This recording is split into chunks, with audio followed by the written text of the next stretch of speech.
Okay, so let's start with the topic that is foreign exchange rate. ठीक है, ये new chapter है हमारा फॉरेन एक्सचेंज रेट. अच्छा, अब फॉरेन एक्सचेंज से मतलब क्या होता है?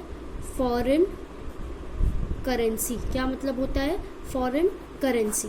ठीक है, अब इस चैप्टर में हम ये पढ़ेंगे कि फॉरेन एक्सचेंज रेट मतलब कि हम अपनी कंट्री की करेंसी जिस रेट में दूसरी कंट्री की करेंसी के साथ एक्सचेंज कर रहे हैं, वो हमारा फॉरेन एक्सचेंज रेट होता है. ठीक है, जिस रेट पे हम अपने कंट्री की करेंसी दूसरे कंट्री की करेंसी के साथ एक्सचेंज करते हैं उसको हम फॉरेन एक्सचेंज रेट बोलते हैं. ठीक है, सुना होगा $1 is equals to ₹55, $1 is equals to ₹60. मैं एग्जाम्पल्स ले रही हूँ बस. ठीक है, $1 इज इक्वल्स टू ₹70. मतलब ऐसे चलता रहता है, अलग अलग वैल्यूज. ठीक है, ये वैल्यूज फ्लक्चुएट होती हैं, क्यों होती हैं, कैसे होती हैं, ये हम पढ़ेंगे अभी. ठीक है, $1 55 का भी हो सकता है, $1 60 का भी हो सकता है, $1 70 का भी हो सकता है, 78 का भी हो सकता है, 72 का भी हो सकता है. एंड मतलब वो अलग अलग रेट होते हैं. ठीक है, तो देखो अब ये होता है हमारा फॉरेन एक्सचेंज रेट. ये कहलाता है हमारा फॉरेन एक्सचेंज रेट. क्यों? आप देखो $1 के हिसाब से आप पहले आप 60 रुपए दे रहे हो. ठीक है, इंडियन करेंसी. तो ये आपका एक रेट है. ठीक है, ये आपका एक रेट चल रहा है जिसको हम फॉरेन एक्सचेंज रेट बोलते हैं. ठीक है, तो फॉरेन एक्सचेंज रेट क्या होता है? ऐसा रेट जिसमें आप अपनी डोमेस्टिक करेंसी आप एक्सचेंज कर सकते हैं फॉरेन करेंसी के साथ. ठीक है, वो रेट आपका कहलाता है फॉरेन एक्सचेंज रेट. ठीक है, और हमेशा ये याद रखना कि हम डॉलर्स की बात करके चलते हैं. ठीक है, डॉलर्स के हिसाब से इस चैप्टर में लिखेंगे और डॉलर्स के हिसाब से डिसाइड करेंगे कि इंडियन करेंसी क्या हो रहा है, एप्रिशिएट हो रही है, डेप्रिशिएट हो रही है. अच्छा, आप न्यूज़ में सुना होगा कि पैसा मजबूत हो रहा है, पैसा कमज़ोर हो रहा है. ठीक है, ये कैसे हो रहा है ये अभी हम बताएंगे. देखो यहाँ पे 3 एग्जाम्पल्स हैं. ठीक है, $1 60, $1 55, $1 70. ये मान लो ये हमारा एक इक्विलिब्रियम एक्सचेंज रेट था. क्या था? Equilibrium exchange rate. ठीक है, मतलब market stable, foreign exchange market जो इंटरनेशनल फॉरेन एक्सचेंज मार्केट है जहाँ पर ये सब एक्सचेंज होता है. ठीक है, वहाँ पे बिल्कुल स्टेबल चल रही थी सिचुएशन.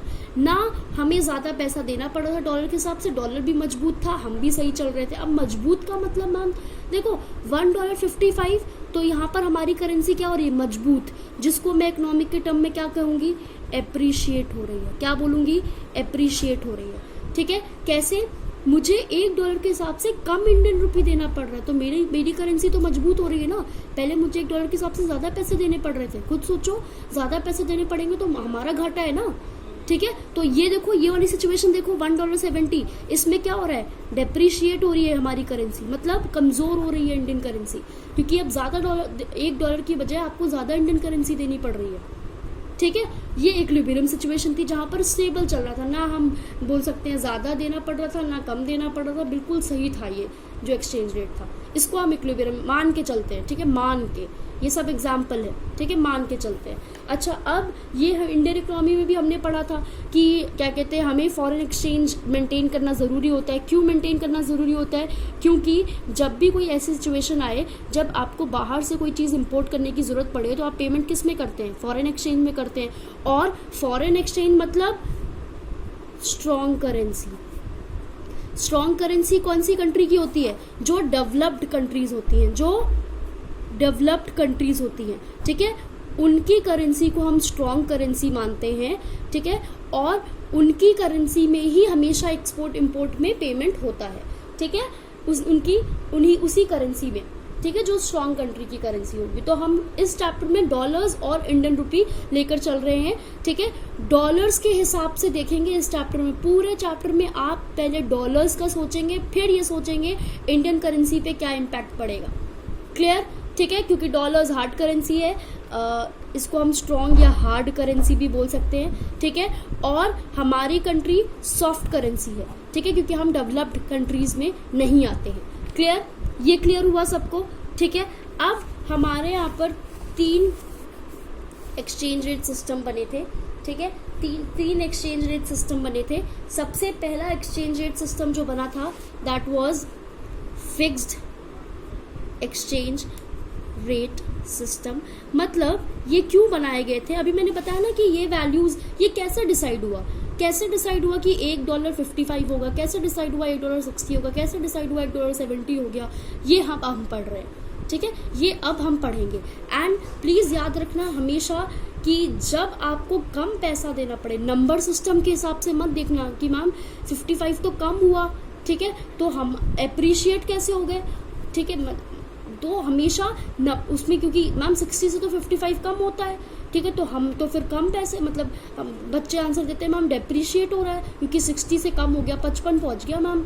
तो नंबर लाइन नहीं चल रही यहाँ पे ना, हमें नंबर्स का असेंडिंग या डिसेंडिंग ऑर्डर देखना है। हम ये देख रहे हैं कि डॉलर्स के हिसाब से हम कितना पे कर रहे हैं। तो जब आप डॉलर्स के हिसाब से जितनी कम करेंसी पे करोगे उसमें आपका फ़ायदा है ना।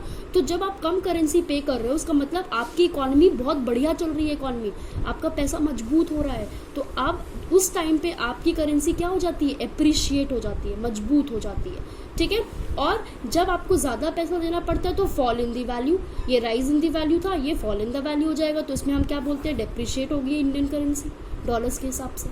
ठीक है, अब देखो एक होता है फिक्स एक्सचेंज रेट सिस्टम। ठीक है, फिक्स एक्सचेंज रेट सिस्टम हो गया।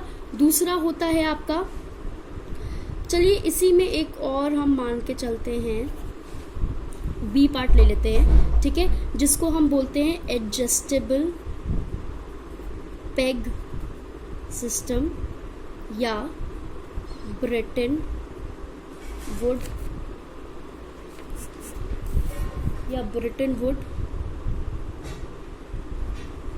सिस्टम। ठीक है, अब देखो क्या हुआ था, जब ये डिसाइड हुआ कि हर कंट्री अपने अपने गोल्ड के वैल्यू के हिसाब से अपनी करेंसी की वैल्यू डिसाइड कर लेगी। मतलब ये कि जिसके पास, जिस कंट्री में जितना ज़्यादा गोल्ड है वैल्यू उतनी ज़्यादा है। ठीक है, और जाहिर सी बात है गोल्ड है तो कंट्री रिच है। ठीक है, कंट्री रिच है तो उसकी करेंसी भी मजबूत होगी। तो उस हिसाब से सब अपनी अपनी कंट्री में गोल्ड की वैल्यू के हिसाब से अपनी करेंसी की वैल्यू डिसाइड कर लेंगे। ये था हमारा fix exchange rate system. Clear हुआ, ये था हमारा फिक्स एक्सचेंज रेट सिस्टम। ठीक है, अब हुआ क्या कि ये ज़्यादा टाइम तक चला नहीं। ठीक है, तो इसमें थोड़ा बहुत चेंजेस करे गए। चेंजेस क्या करे गए, चेंजेस जो करे गए उसको हम एडजस्टेबल पेग सिस्टम या ब्रेटन वुड्स सिस्टम बोलते हैं, जो इसी में चेंज किए गए। इसमें क्या चेंज किया गया, इसमें ये बोला गया कि हर कंट्री जो है, ठीक है, पेग्ड मतलब रिलेट करना। ठीक है, पेग्ड मतलब रिलेट करना। तो हर कंट्री जो है वो एक करेंसी के साथ अपने आप को रिलेट करेगी, दैट इज US डॉलर। मतलब वो फिक्स कर दिया गया कि आप हर कंट्री की करेंसी के साथ रिलेट नहीं कर सकते, तो आप बस एक कंट्री की करेंसी डिसाइड करिए जिसके साथ आप रिलेट करेंगे। तो डॉलर्स डिसाइड हो गया था। ठीक है, उसके बाद ये किया गया कि डॉलर्स की करेंसी को गोल्ड के हिसाब से फिक्स कर दिया गया। ठीक है, अब मान लो US में क्या हो, अब मान लो जैसे एग्जाम्पल फिक्स क्यों कर दिया गया, मान लो कि गोल्ड ज़्यादा आ जाता, वैल्यू बढ़ जाती। ठीक है, गोल्ड और ज़्यादा आ गया अगले साल, फिर वैल्यू बढ़ गई। तो क्या किया गया कि जो IMF था, इंटरनेशनल मॉनेटरी फंड, उन्होंने क्या किया कि उन्होंने असाइन कर दिया एक गोल्ड की वैल्यू और फिक्स्ड प्राइस कर दिया गोल्ड का, कि गोल्ड का प्राइस फ्लक्चुएट नहीं होगा।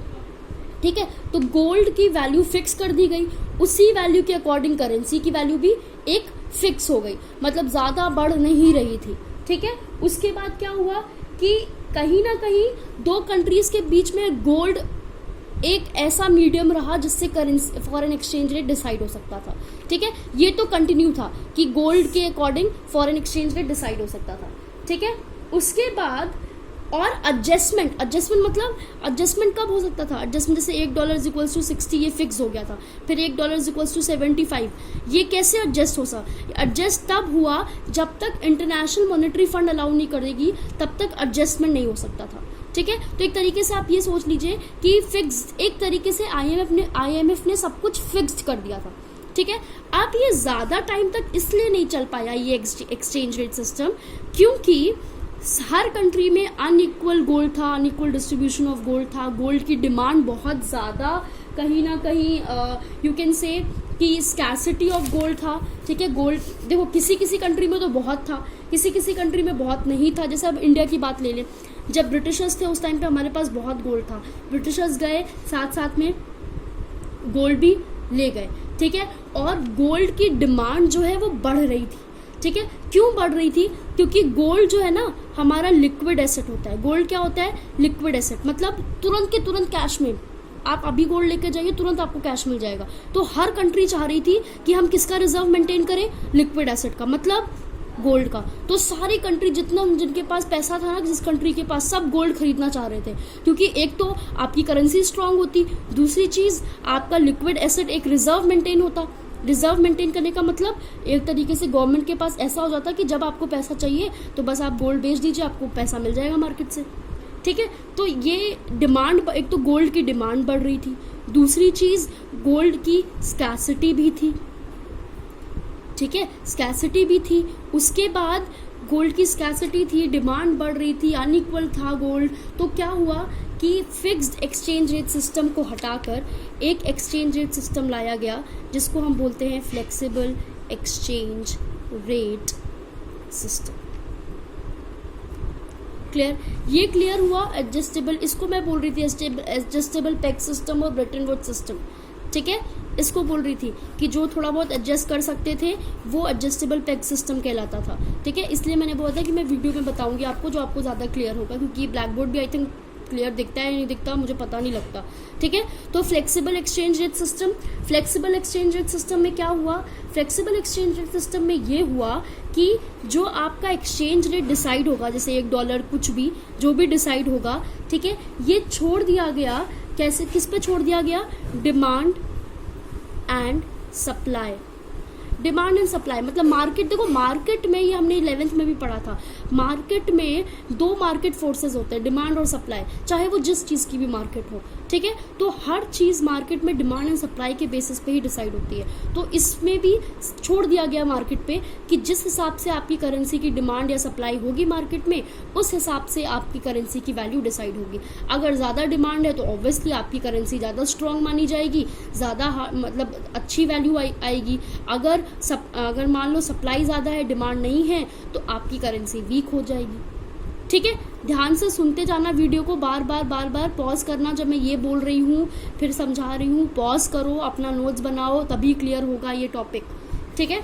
उसके बाद आते हैं एक लास्ट एक्सचेंज रेट सिस्टम आया, मैनेज्ड फ्लोटिंग, ठीक है। ये इससे ज़्यादा टाइम तक नहीं चल पाया क्योंकि इसमें कितना भी कोई मतलब कितनी भी एक्सचेंज रेट बढ़ता जा रहा था, कोई रोक टोक ही नहीं थी, ठीक है। जिसकी डिमांड है उसकी वो इतना स्ट्रांग हो गया कि मतलब मान लो $1 1000 रुपये, 2000 रुपये पहुंच रहा है, कोई रोक टोक ही नहीं है, क्या कर सकते हैं, ठीक है। इसीलिए इसको हटाकर मैनेज्ड फ्लोटिंग आया, जिसको मैं डर्टी फ्लोटिंग भी बोलती हूँ। क्या बोलती हूँ? Dirty floating. इसको ज़रा हम डिटेल में पढ़ेंगे।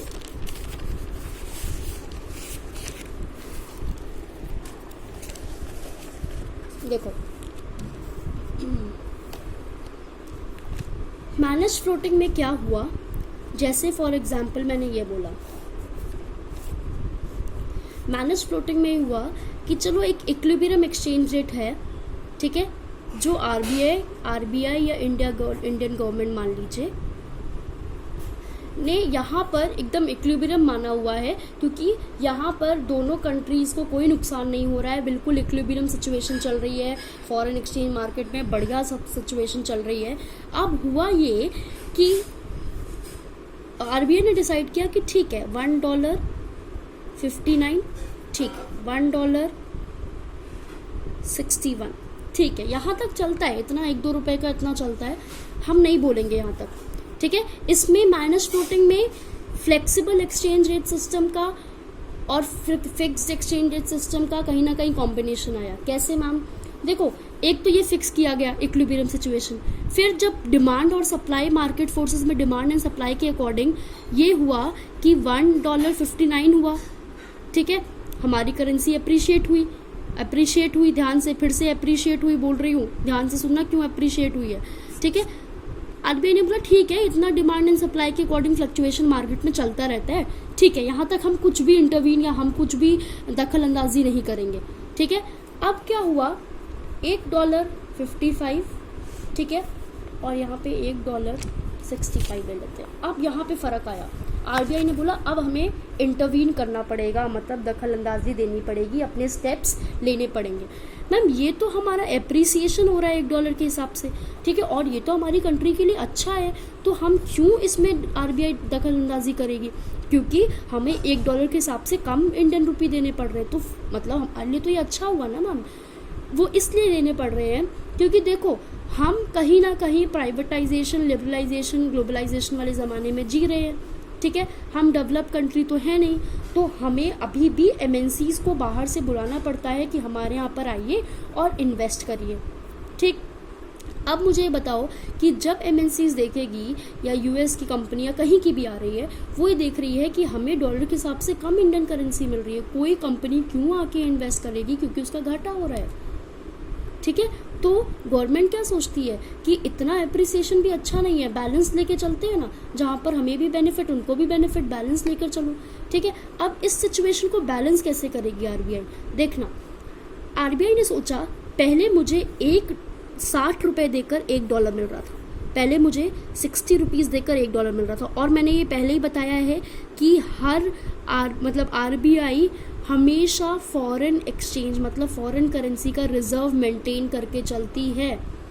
क्यों, अब जैसे अभी का टाइम ले लो, चाइना वाला टाइम यू नो ना, तो बाहर से अगर मान लो हमें कुछ डिफेंस के प्रोडक्ट्स मंगाने हैं, तो हम पेमेंट किस में करेंगे, फॉरेन एक्सचेंज में, ठीक है। मान लो अभी हमारे पास प्रोडक्शन नहीं खुली होती है हमारी कंट्री की, ठीक है, या फिर हम लोग गवर्नमेंट ने मार्केट्स वगैरह नहीं खोली होती, कुछ प्रोड्यूस ही नहीं हो रहा है, कहाँ से मंगाते, बाहर से इंपोर्ट करते, पेमेंट किस में करते, मास्क, सैनिटाइजर्स कम पड़ रहे थे, मान लो अभी इंजेक्शन आया फॉर एग्जांपल, ठीक है, अगर मान लो कोविड की मेडिसिन जो है वो अप्रूव हो गई, ठीक है, बाहर से मंगवाएंगे ना, इंपोर्ट करेंगे ना, किस में पे करेंगे, फॉरेन एक्सचेंज में, तो रिजर्व तो होना चाहिए, सेविंग ही नहीं होगी तो कैसे पेमेंट कर देंगे, ठीक है। तो आरबीआई ने सोचा कि पहले 60 रुपये देके $1 मिल रहा था, अब सिर्फ 55 रुपीज़ देके $1 मिल रहा है, तो आरबीआई क्या करेगी, सोचो आरबीआई क्या करेगी, आरबीआई डॉलर्स को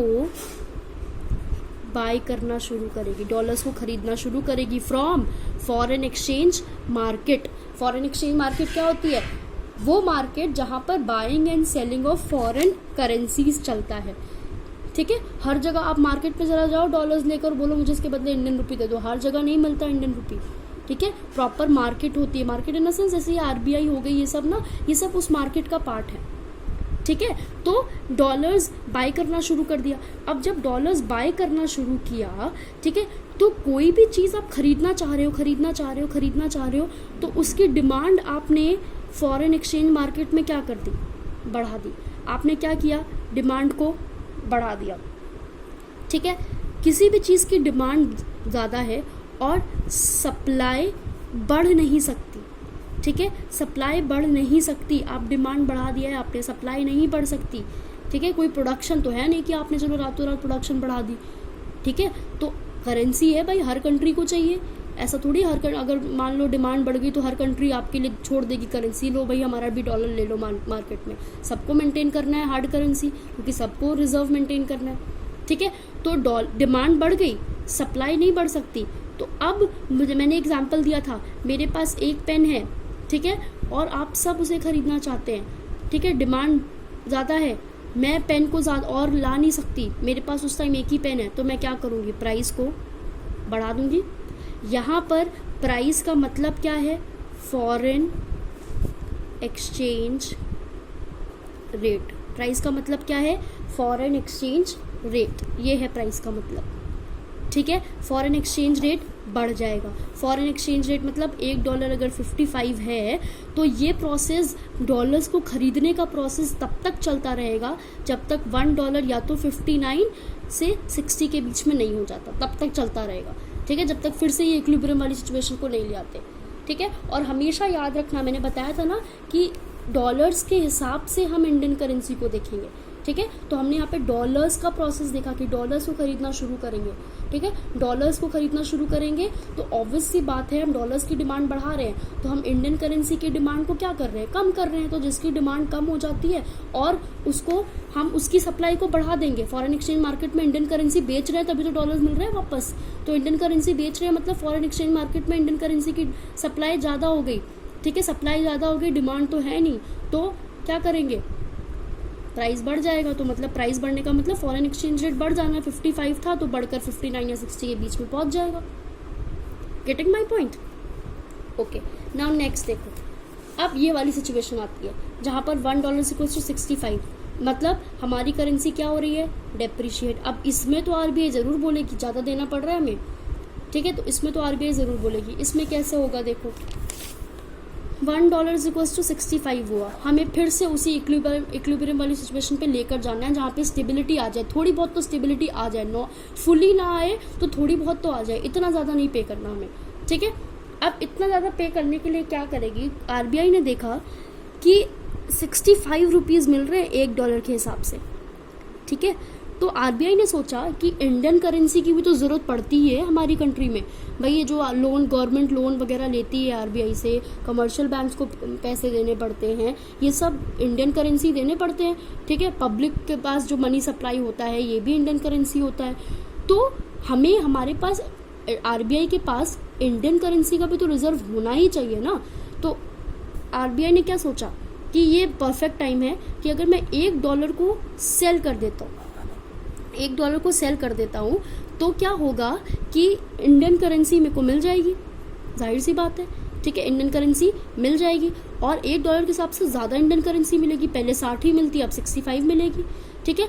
तो क्या किया, डॉलर्स के हिसाब से देखेंगे तो ये फॉरेन एक्सचेंज मार्केट है मान लो, ठीक है, फॉरेन एक्सचेंज मार्केट है। यहाँ पर आरबीआई ने डॉलर्स को बेचना शुरू कर दिया और बदले में इंडियन रुपी लेना शुरू कर दिया, ठीक है। डॉलर्स को बेचते जा रहे हैं। अब सोचो, डॉलर्स को जब हम बेचते जा रहे हैं तो यहाँ पर मार्केट में हमने सप्लाई डॉलर्स की क्या कर दी, बढ़ा दी। सप्लाई क्या कर दी, डॉलर्स की बढ़ा दी, ठीक है। किसी भी चीज़ की सप्लाई ज़्यादा हो जाए तो क्या करेंगे, प्राइस क्या हो जाता है, कम। प्राइस क्या कर देते हैं, कम, तभी तो वो सामान बिकेगा, तभी वो सामान बिकेगा। यहाँ पर भी क्या हुआ था, ठीक है, यहाँ पर हमने क्या किया था कि डॉलर्स, हमारा जो $1 था, ठीक है, वो हमने डॉलर्स को खरीदना शुरू किया, तो डॉलर्स की डिमांड बढ़ा दी थी और इंडियन रुपी हमने इतना ज़्यादा मार्केट में पहुँचा दिया कि इंडियन रुपी की सप्लाई बढ़ गई, ठीक है। इंडियन रुपी की सप्लाई बढ़ गई, तो इंडियन रुपी की सप्लाई बढ़ गई तो उसका जब तक प्राइस कम नहीं होगा तब तक उसकी सप्लाई जो है, उसकी डिमांड जो है वो नहीं बढ़ेगी। लेकिन उसकी डिमांड बढ़ाने का कोई मतलब ही नहीं है क्योंकि इंडियन रुपी जो है वो हार्ड करेंसी में आता ही नहीं है, तो इससे हमें मतलब ही नहीं। इंडियन रुपी का तो बस इतना मतलब है कि हमारा बैलेंस रहे डॉलर्स के हिसाब से, क्योंकि इंडियन रुपी हर कंट्री को तो चाहिए नहीं इम्पोर्ट एक्सपोर्ट के लिए, पेमेंट इंडियन रुपी में तो होता नहीं है, डॉलर्स में होता है, ठीक है। तो हमने इसकी सप्लाई बढ़ा दी, ठीक है, बढ़ रही है सप्लाई तो बढ़ रही है, इसके प्राइस कम होने से या ज़्यादा होने से कोई मतलब नहीं, हमें तो बस ये देखना है कि डॉलर्स के हिसाब से हमें ज़्यादा ना देना पड़े, ठीक है। तो ऐसे यहाँ पर देखो, अब डॉलर्स की सप्लाई बहुत ज़्यादा बढ़ गई, हमने बढ़ा दी फॉरेन एक्सचेंज रेट, मतलब फॉरेन एक्सचेंज मार्केट में। अब क्या होगा, अब उसका प्राइस कम करो तभी तो लोग खरीदेंगे, सिंपल सी बात है, उसका प्राइस कम होगा, सप्लाई बहुत ज़्यादा हो गई है, ठीक है, सप्लाई बहुत ज़्यादा हो गई है और इंडियन लोग मतलब मैं अभी सिर्फ इंडियन करेंसी डॉलर्स की बात कर रही हूँ, एक चीज़ याद रखना, ठीक है। आप ये चाइना और इन सब में मत जाओ, अभी मैं सिर्फ डॉलर्स और इंडियन करेंसी की बात कर रही हूँ, ठीक है। तो अब क्या हुआ देखो, मैं जब सप्लाई बढ़ा रही हूँ तो इसका मतलब क्या है कि मैंने डिमांड जो है डॉलर्स की कम कर दी है, तभी तो मैं बेच रही हूँ डॉलर्स को। मैं खरीदना ही नहीं चाह रही डॉलर्स को, मैं डॉलर्स को खरीदना ही नहीं चाह रही हूँ, मैं तो अभी इंडियन रुपी खरीदना चाह रही हूँ और इसीलिए मैं डॉलर्स बेच रही हूँ। तो डॉलर्स की सप्लाई बढ़ा दी, डिमांड है नहीं, मैं डिमांड कर नहीं रही हूँ, मैं मतलब कौन, आरबीआई डिमांड कर नहीं रही है। तो अब क्या करना पड़ेगा, प्राइस को कम कर दो। प्राइस कम मतलब यहाँ पर क्या है, फॉरेन एक्सचेंज रेट को कम कर दो। फिर ये जब तक चलता रहेगा जब तक $1 60 या 61 नहीं हो जाता, ठीक है। इसको डर्टी फ्लोटिंग इसलिए बोलते हैं क्योंकि आरबीआई अपने हिसाब से फ्लोटिंग करती है, ठीक है। जब मर्जी होती है तो डॉलर्स खरीदना शुरू करती है, जब मर्जी होती है डॉलर्स बेचना शुरू करती है, just to maintain the equilibrium in our economy और in our foreign exchange market, ठीक है। और हमारी करेंसी ज़्यादा अप्रिशिएट या डेप्रिशिएट ना हो, इसको बैलेंस रखने के लिए आरबीआई ये डर्टी फ्लोटिंग करती है।